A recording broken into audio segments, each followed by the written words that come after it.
శ్రీ సద్గురు పరమాత్మనే నమః. శ్రీ స్వామి అచలానంద గురుభ్యో నమః. ప్రపంచంలో ఎక్కడెక్కడి సమాచారాన్ని క్షణాల్లో తెలుసుకుంటూ ఉన్నావు.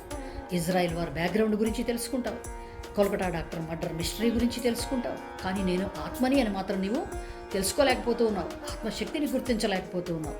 సరేనండి, ఇంతకీ నేను ఇప్పుడు ఆత్మని అని నాకు ఎలా తెలుస్తుంది, ఎలా గుర్తించాలి? నీలో ప్రాణం ఉందా అసలు ఇప్పుడు, లేదా? అయ్య బాబోయ్, నేను ప్రాణంతోనే కదండి ఉన్నాను, ఆత్మే ప్రాణం. ఇంతకీ అసలు నీకు జ్ఞానం ఉందా? అంత మాట అనేశారేంటండి? జ్ఞానం ఉంటేనే కదండి మీతో ఇవన్నీ మాట్లాడుతూ ఉన్నాను. ఆత్మే నీ జ్ఞానం. నీలో చైతన్యం ఉందా? కావలసినంత ఉందండి. ఒక్క క్షణం శరీరం ఆగదు, మనస్సు ఆగదండి. ఆత్మే చైతన్యం, ఆత్మే జ్ఞానం, ఆత్మే ప్రాణం. తత్ త్వం అసి, అదే నీవు.